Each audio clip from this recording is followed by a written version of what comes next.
Je ne crois pas qu'il y ait eu de rédemption dans cette affaire. Quand M. Williams a été interviewé dans 60 Minutes, il a bien dit qu'il ne dénoncerait jamais personne. Alors quel genre de message est-ce qu'il envoie aux jeunes? M. Williams, dont on dit qu'il a toute leur attention, leur dit « Ne dénoncez pas, ne parlez pas à la police. Si vous assistez à un crime, ne le dites pas à la police. Ne dites pas qui est impliqué. » Quel genre de message est-ce qu'il envoie aux jeunes? 19 novembre, devant la prison d'État de Californie, près de San Francisco. Le célèbre rappeur Snoop Dogg lance la campagne pour sauver Tuki, pour sauver Stanley Williams. L'exécution est prévue dans 24 jours. Plus de 1000 personnes sont devant les portes de la prison. En Californie, on n'avait jamais vu ça. Stanley Tuki n'est pas un mec comme les autres. Il inspire les autres. Il m'inspire et je sais que moi, j'inspire des millions de gens.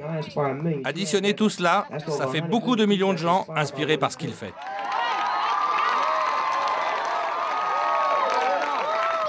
Voilà ce qu'on va faire maintenant. Je veux que vous leviez 2 doigts comme ça, et quand j'aurai compté jusqu'à 3, vous dites « ça va changer ».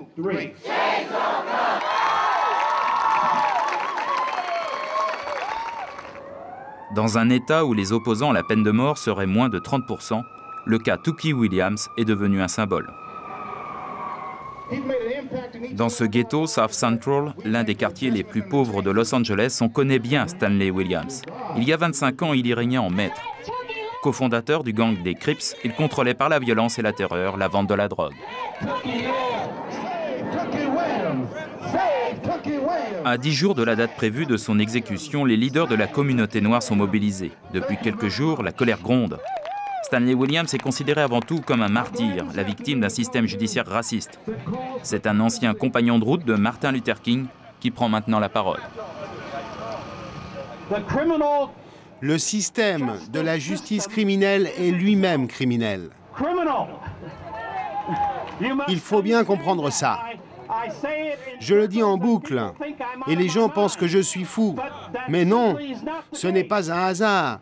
Si 99% des procureurs de l'État de Californie et des chefs de la police, tous blancs sans exception, veulent que Williams meure le 13 décembre.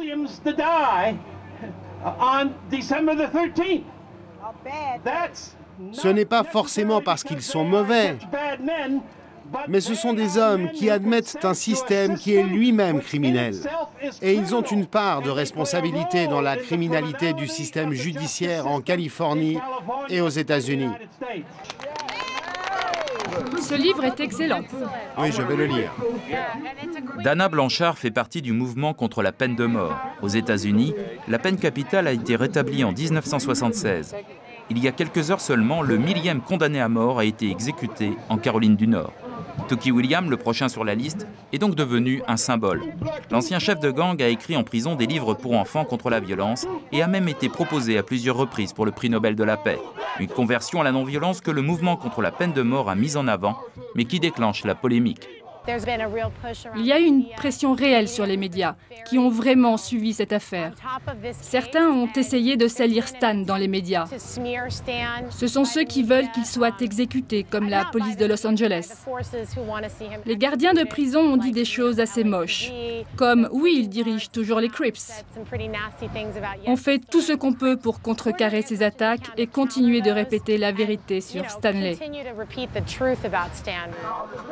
Un condamné à mort peut-il se racheter aux yeux de la société américaine, surtout s'il est noir?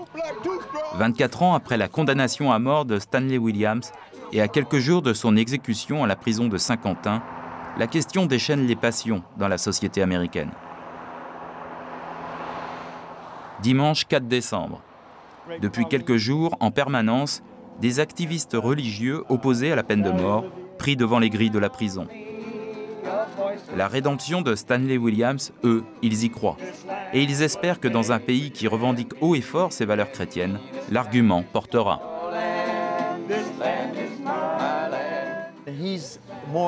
Il nous manquerait plus que n'importe quel autre condamné à mort. Il a une envergure en termes de médias que les autres n'avaient pas. Mais ça ne fait aucune différence. C'est un être humain qui essaye de refaire sa vie du mieux qu'il le peut. Nous croyons en la bonté potentielle de chaque homme, en sa divinité.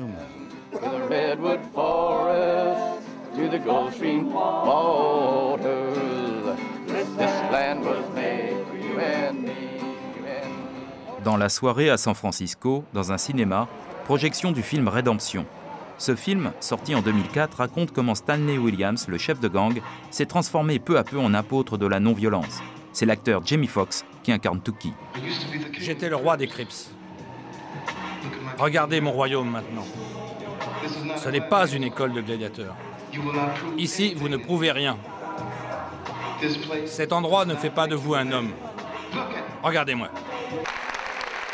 Le film est projeté tous les jours, un peu partout en Californie. Des stars d'Hollywood font parfois le déplacement, comme Danny Glover.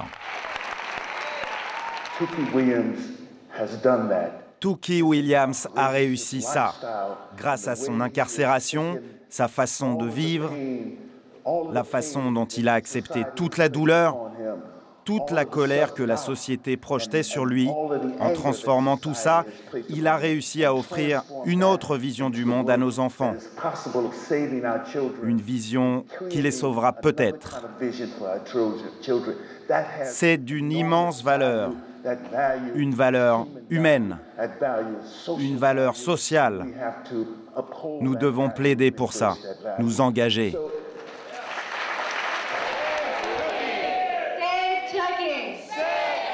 Harry Belafonte, Suzanne Sarandon, l'archevêque Desmond Tutu, prix Nobel de la paix, de nombreuses personnalités demandent que Tookie soit gracié. Barbara Becknell, ancienne journaliste, écrivait un livre sur les Crips lorsqu'elle a rencontré Stanley Williams en prison en 1993. Depuis, ils ont écrit ensemble des livres pour les jeunes contre la violence, et aujourd'hui c'est elle qui mène la campagne pour persuader Arnold Schwarzenegger, le gouverneur de Californie, de commuer la peine de mort en peine de prison à vie. Merci à tous d'être là aujourd'hui et ce soir. Avant de parler, je voudrais vous faire une surprise avec Stanley Tookie Williams. Allô Stan? Voyons si on y arrive. Vas-y Stan. Vous m'entendez?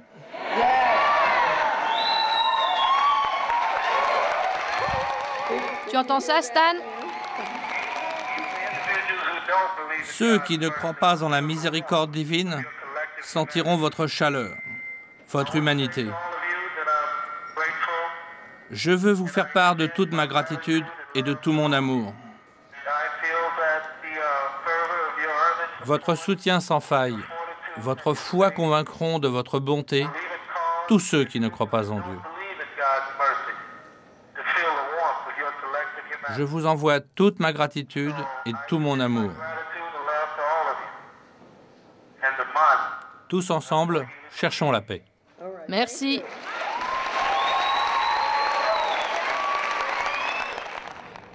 C'est dans ce centre que Barbara Becknell travaille aujourd'hui.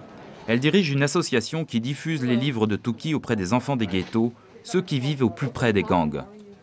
En 1993, la rencontre entre la journaliste et Tookie a été déterminante. Pourtant, au tout début, Barbara a des doutes sur la sincérité de celui qui était le plus grand chef de gang en prison. Je voulais aider quelqu'un à écrire des livres pour enfants alors que je pensais qu'il était coupable de meurtre. Parce qu'à l'époque, c'est ce que je croyais. Il m'a fallu du temps. Il fallait que je me sorte de ce dilemme. Alors j'ai monté des tas de projets avec lui et j'ai vu l'impact de son travail sur les enfants. Et je me suis dit, OK, ça marche. Il est tellement sincère. Je veux faire ça avec lui parce que je suis sûre que ça peut vraiment aider. Les livres de Tookie ont été diffusés dans les écoles aux États-Unis, mais également en Afrique du Sud. Pour son action auprès des jeunes contre la violence, Stanley Williams a été nominé à 4 reprises pour le prix Nobel de la paix par un comité d'universitaires de Californie. Qui veut que nous aimions notre prochain? Tookie! C'est le gouverneur qui prend la décision de faire exécuter ou de gracier Stan. En décidant de l'exécuter, ce que le gouverneur dit, c'est qu'il condamne des dizaines de milliers de gosses à la mort, et à la destruction. Mardi 6 décembre, dernier préparatif pour les avocats de Stanley Williams. Dans moins de 48 heures, ils seront face au gouverneur pour demander la grâce. Ces jeunes avocats travaillent pour de grands cabinets. Ils ont été mis à disposition gratuitement pour défendre l'un des plus célèbres condamnés à mort des États-Unis. Le temps presse et ils n'arrivent pas à obtenir l'autorisation de filmer en prison une dernière déclaration que veut faire Touki. Je veux voir si la prison va me rappeler. Mais ils ont dit non, non et non. Ils ont dit non, vous ne pouvez pas filmer. Non, vous ne pouvez pas apporter de caméra. Non. Qu'est-ce qui a pu nous faire croire qu'ils accepteraient? Ils ont déjà dit oui dans le passé. C'est sur un DVD qui sera présenté à Arnold Schwarzenegger que les avocats ont préparé leurs arguments pour le convaincre de gracier Stanley Williams. Pendant ses années de prison, Williams a énormément changé. Il a suivi des cours, il a rejeté toute la violence de son passé et il a promis de travailler pour le futur. Certains gouverneurs ont pris le parti de ne pas accorder de grâce du tout. Certains ont essayé de trouver d'autres voies. Malheureusement, depuis 30 ans, les gouverneurs des États-Unis ont plutôt décidé que si les tribunaux vous avaient déclaré coupable, il n'y avait pas de raison de gracier. C'est vraiment dommage parce que c'est exactement à ce moment-là que la grâce devient importante. En un mot, ce que nous allons dire au gouverneur, c'est que Stanley Williams a plus de valeur pour l'État de Californie vivant que mort. Les avocats ont décidé d'aller à la prison de Saint-Quentin pour rencontrer Stanley Williams. Ils veulent s'assurer que le condamné à mort est d'accord sur tous les arguments qu'ils vont utiliser pour le recours en grâce. Devant la porte de la prison, les activistes religieux continuent leurs actions. Ils ne loupent aucune occasion d'attirer l'attention des médias.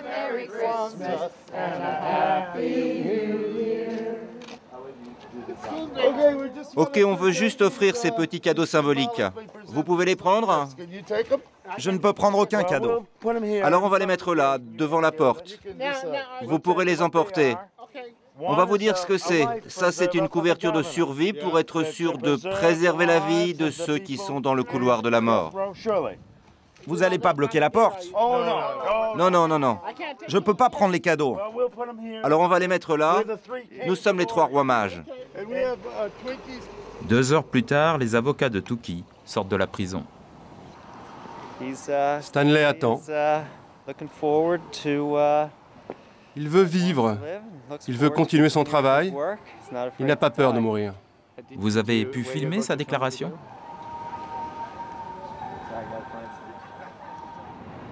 Jeudi 8 décembre, Sacramento, la capitale politique de l'État de Californie.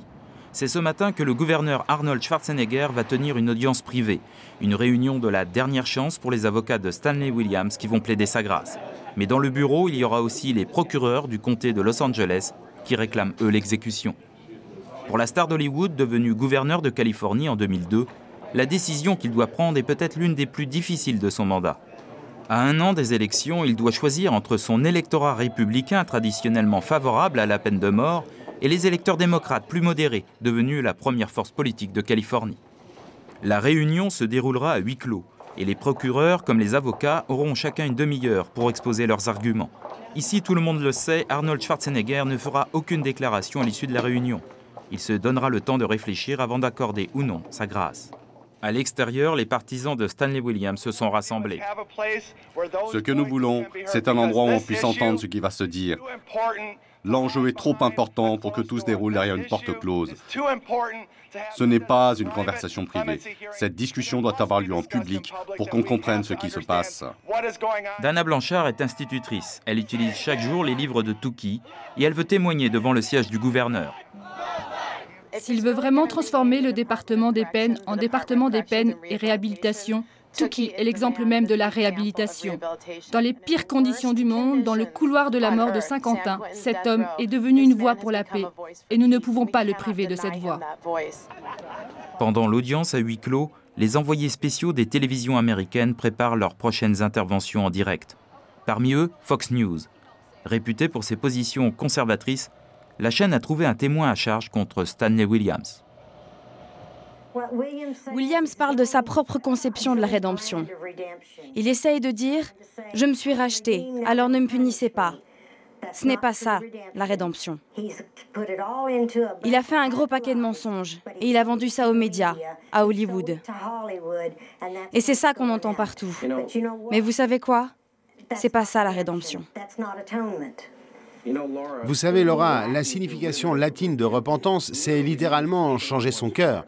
On ne peut pas changer son cœur si on ne reconnaît pas ce qu'on a fait de mal, et il nie toujours ce qu'il a fait. Donc vous avez absolument raison. Fox News est sûr de flatter ses téléspectateurs favorables à la peine de mort, et ils sont de loin majoritaires. On voit beaucoup de gens parler. Ils vous présentent une seule version des choses, mais vous n'entendez pas les familles des victimes. Elles sont terrifiées. Elles ont peur des représailles. Leur seul espoir, c'est qu'à un moment, on leur donne une chance de s'exprimer. L'audience privée vient de se terminer.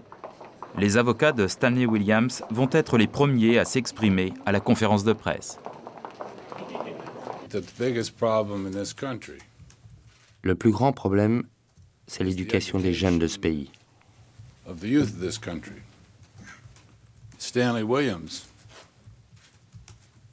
Au cours des 13 dernières années, dans les circonstances les plus difficiles, Stanley Williams s'est battu pour aider à résoudre ce problème.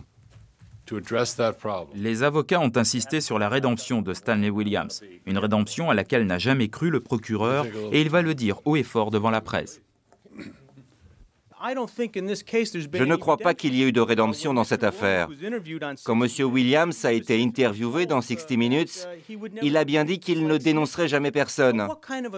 Alors quel genre de message est-ce qu'il envoie aux jeunes? M. Williams, dont on dit qu'il a toute leur attention, leur dit « Ne dénoncez pas, ne parlez pas à la police. Si vous assistez à un crime, ne le dites pas à la police, ne dites pas qui est impliqué. » Quel genre de message est-ce qu'il envoie aux jeunes? Dans cette affaire, les preuves sont évidentes. Les meurtres n'avaient aucun sens, ils étaient très violents. M. Williams doit subir la peine capitale pour ses crimes. La décision est maintenant entre les mains d'Arnold Schwarzenegger. Nous sommes ici pour en appeler à la conscience du gouverneur. S'il vous plaît, ne soyez pas comme Ponce Pilate en son temps. Ponce Pilate était gouverneur et quand le Sanhédrin est venu le voir après avoir accusé Jésus des pires crimes, Ponce Pilate a cédé à la pression de la majorité de son époque. Alors nous demandons au gouverneur, n'écoutez pas les émissions de radio racistes. Laissez Stan Tookie Williams vivre. Un pays qui ne peut être miséricordieux ne mérite aucune miséricorde. Merci et que Dieu bénisse vos âmes. Salam alaikum.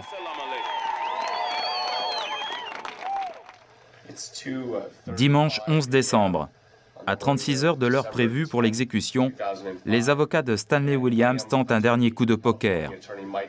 Ils font parvenir à Arnold Schwarzenegger ce témoignage de dernière minute de Gordon Bradbury von Hellerman. En 1979 et 1980, cet homme partageait sa cellule avec un autre détenu, Oglesby, qui allait devenir le principal témoin à charge contre Stanley Williams. Pendant mon incarcération avec M. Oglesby, j'ai vu que des agents du bureau du shérif de Los Angeles ont donné à M. Oglesby des documents concernant plusieurs affaires criminelles.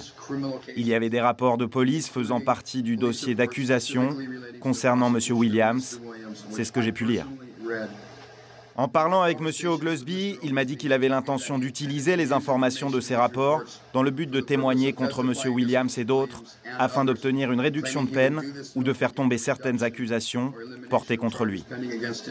Ce témoignage laisse planer un doute, mais la procédure judiciaire est officiellement close. Arnold Schwarzenegger n'en tiendra pas compte.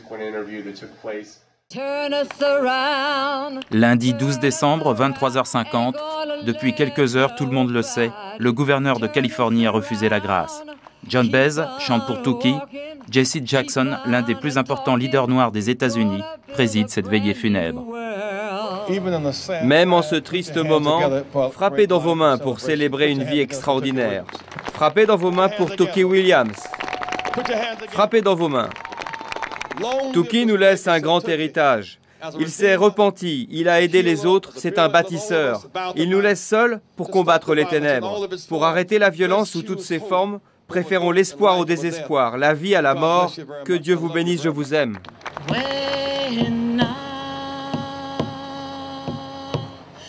Stanley Williams est le 12e condamné à mort exécuté depuis le rétablissement de la peine capitale en Californie en 1978.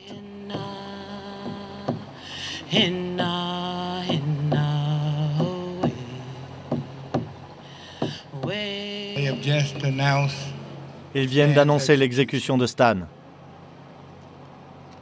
C'est fini.